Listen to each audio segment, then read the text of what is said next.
Hi everyone, welcome to my review of Martin Scorsese's The Wolf of Wall Street in 2013. Here is the steelbook on Blu-ray, and yes, this is actually a review that I've been looking forward to doing for some time.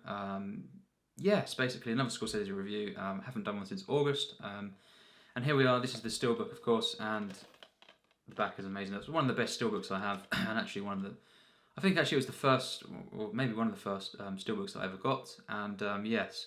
I watched this, when it was released on Blu-ray, and basically, I was really, hyped for this film at the time, and I love Scorsese. He was probably one of the directors. Him and Spielberg, Spielberg and Tarantino were the directors. Before basically I, properly delved into Kubrick, Hitchcock, and all them kind of guys. Chaplin. They were, my favourite directors, I suppose. The ones that actually taught me about film, more than anyone else really. Scorsese was one of the first. I really was trying to seek out all of his films, and stuff like that, and of course Spielberg, even younger age. But yes, I love Scorsese. Overall, he's still one of my absolute, favorite directors, easily in my top 10. And his very best films, Goodfellas, Taxi Driver, Raging Bull, and another one which I won't ruin, are all in my top 60 films of all time. They're absolute masterpieces, magnum opuses. And yes, this one, I was already behind him, obviously, at the time, and, I saw the trailers, and even the trailers, and I don't usually watch trailers, because now, they don't really, I don't agree with trailers, they really make the film, most of the time, seem like something different, and just, play into a lot of, modern kind of trends, humour and everything, and it just ruins the film as well, spoilers and stuff. But yes, I did watch the trailer at the time, and even the trailer looked amazing, and many people were saying, on that year, 12 Years a Slave was their most anticipated film. And I've seen that film, and it's a stunning film. But this was the one I was hyped for the most, purely because it's Scorsese and Leonardo DiCaprio. And, of course, Jonah Hill.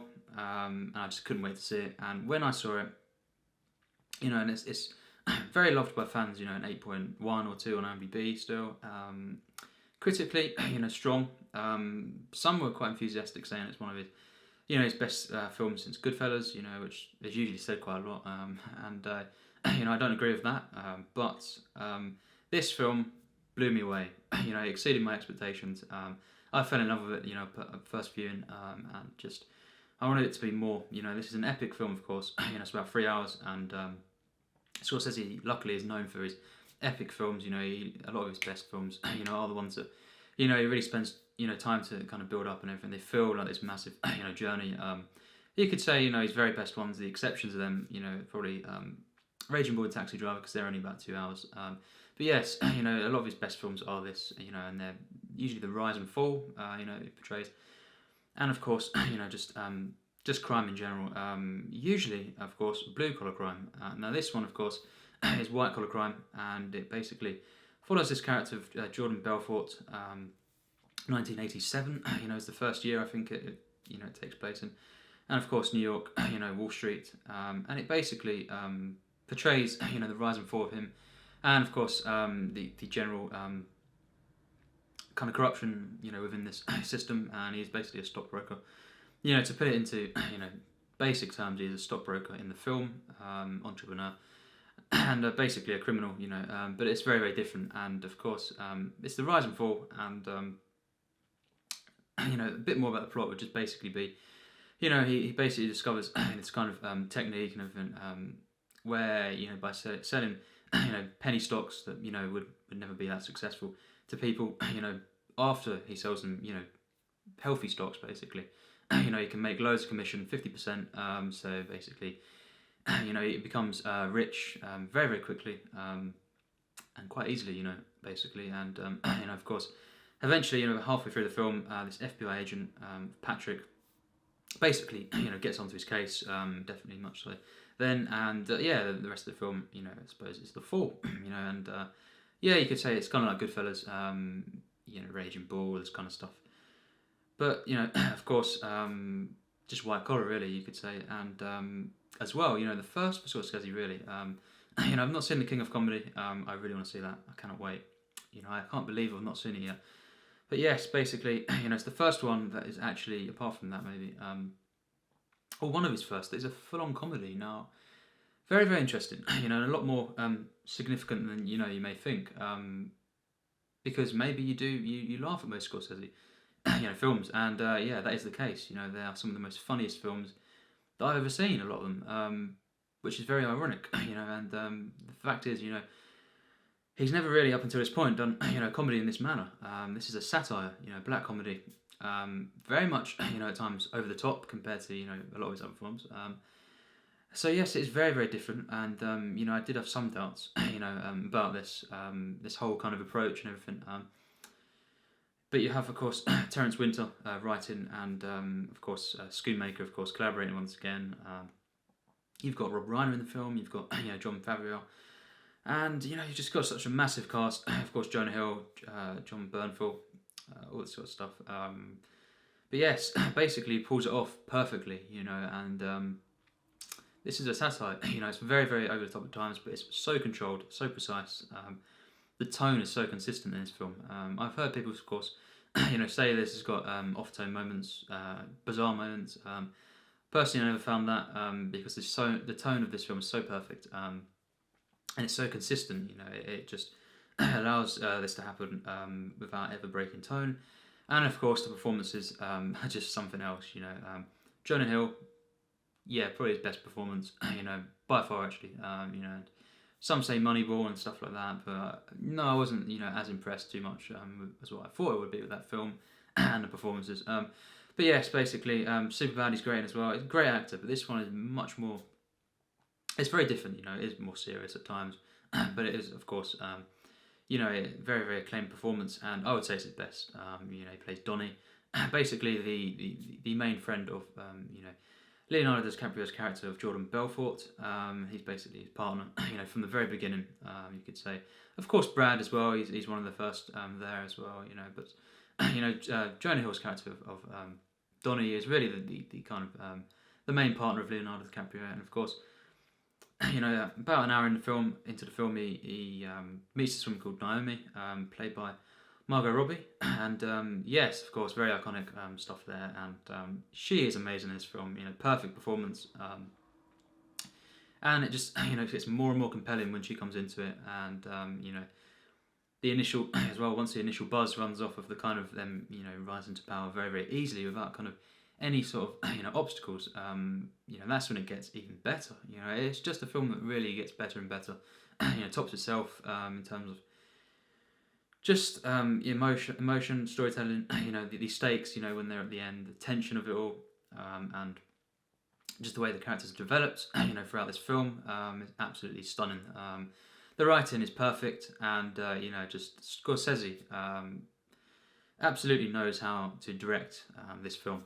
Now, of course, this film is the fifth collaboration, between DiCaprio and Scorsese. Of course, they would produce together as well. And yes, some say this is the best collaboration, the best, performance of Leonardo DiCaprio. Full stop as well. I would say Django Unchained is Leonardo DiCaprio's best performance. That's what I would say. This is probably his second best performance. In this film, he is off the charts. Insane, but so controlled, and such a kind of unique charm to it all that he brings. It's just wonderful performance, and it's very, very hard, of course. So out there, and you could say over the top, but he pulls it off so perfectly. It's an absolutely stunning performance, for sure, Oscar worthy, and yeah, basically an absolutely stunning one. The rest of the cast are actually amazing as well. Matthew McConaughey as well, when he has his small appearances, in the beginning. Hilarious stuff, and that's the thing, the comedy in this film. Wow, it's absolutely stunning. It's just every single, moment of comedy lands perfectly, and it's a satire, and it satirises many, many different things, including kind of commercials, really amazingly well as well. And just the whole satire of this film is so perfectly achieved, really. And the performances match that, especially Leonardo DiCaprio. And it's just such a strong narrative as well.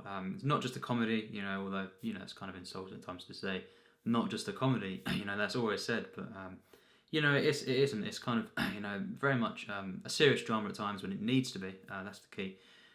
Of course, the first certainly the first hour or so is much more upbeat. I suppose like most Scorsese's in this manner are Goodfellas as well, and Raging Bull's a bit different because that is, one of the darkest films Scorsese's ever done, probably his darkest one, and it's not, I couldn't say really it's upbeat in the first hour, but yeah, it's more so, and of course it's the rise and fall. It's done in this manner. Once again, perfect, but it's definitely something completely, what we've never seen from Scorsese up to this point, and it's just perfect. For me, this is one of his absolute best films. I just absolutely love this film, from start to finish. I've seen it. It's probably my sixth viewing. Seems about right. Yeah, I think it was my sixth time seeing this, and I just love it even more. Once again, it grows me every time, and it's just the way it balances, the drama and the comedy. It's so perfect. Once again, you can't expect any less from Scorsese with the camera movements. They are wonderful. He just knows how, to direct the eye. So wonderfully, the way the camera flows and the energy of the film is off the charts, but it's never too much. It's never out of control. Even though it is, it's kind of out of control within the characters and everything. At times, and definitely bursting with energy, but it's something that never goes too far to be out of hand. You could say. Scorsese knows how to rein it all in, and you basically got a perfect balance of drama and comedy throughout the film. And it's just edited to perfection. The juxtaposition of various different images and everything like that is all there. As to expect by Scorsese when he's on form. And I just think this film, for me personally, is a flawless film. It's absolutely stunning.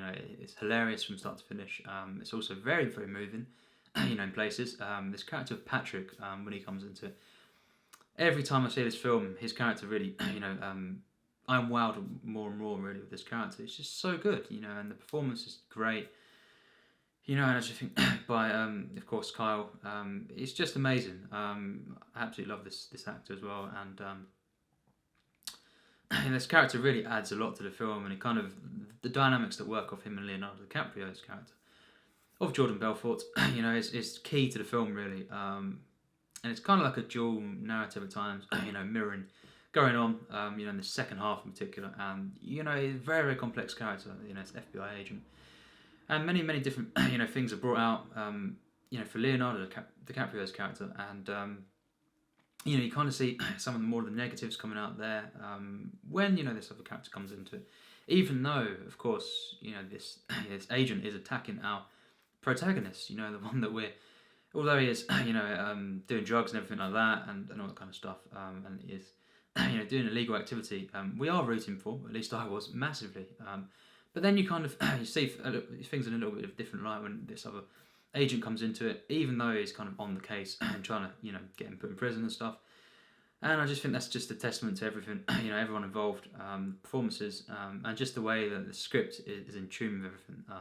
So good, and very, very amazing ending montages, involving all that. It wraps up perfectly, and the themes that Scorsese explores, of course, corruption being the obvious one, but just of course, the rise and fall, and many, many different themes, and he satirises, of course, many, many different things as well, and of course, themes of greed, but very, very complex in the way that it does this, and just kind of. It is at times, ironically quite inspirational, at times, the actual, just the drive of this character of Jordan Belfort, even though, of course, he's doing things illegal and you wouldn't do that. But yes, the actual drive, what drives him and kind of things. Yeah, it is money at times, but, just the actual, enthusiasm and everything of him, it is quite inspirational, and just the whole rise, the way that the rise is portrayed is just so good in this film. And then, of course, the kind of lessons come into play, that it doesn't last forever, this kind of stuff, and in the end, it doesn't usually work out as perfectly as intended, and I just think it's perfect, this film. Just everything about it. Scorsese is a master, one of the very best masters for me, and just so many things that this director has taught me, and he just knows how to direct a film, and I've not seen, all of the Scorsese films, of course. I've probably only seen, I've seen just over half of his films now. But yes, basically, for many years I would watch my very favourite ones of him, and over. So even though I haven't explored all his work, he is definitely easily one of my 10 favourite directors. And for me, this is one of his very best films. I think the craft that went into this, all the song choices as well, add to this kind of kinetic energy and everything. And at times as well, very poetic in the way that the songs relate to the scenes and tell kind of story as well in their own right. But also never just kind of for the sake of it. Always is in tune with the narrative, and not just for the sake of it. It is to say something and to kind of to relate to the actual scenes and the narrative. So it's just perfect music choice, and it's just absolutely stunning. This film, I think, it's an absolute masterpiece. I reviewed The Departed, of course. It was one of my last reviews I've done of Scorsese, I believe. And yes, basically, I gave that 100% plus tier 2. And, this one, of course, gets full marks. And does it get into them plus tiers? Yes, easily. And, I'm going to give it the same rating as The Departed. 100% plus tier 2. And that, is very high tier 2, actually, for me. It actually is one of the best films I've ever seen. That's my personal opinion. I just think it definitely one of the top 150 films I've seen personally, and just an absolute masterpiece. For me, it is flawless, and it's fine, of course, if people will find some flaws. Maybe they don't like the actual tone of it, the way it's very over the top, and not everyone will love this film. For me, it never goes overboard to the point where it takes away from anything. And I just think the tone is perfect. The actual way this film is shot and edited is again masterclass in this. The direction is always perfect.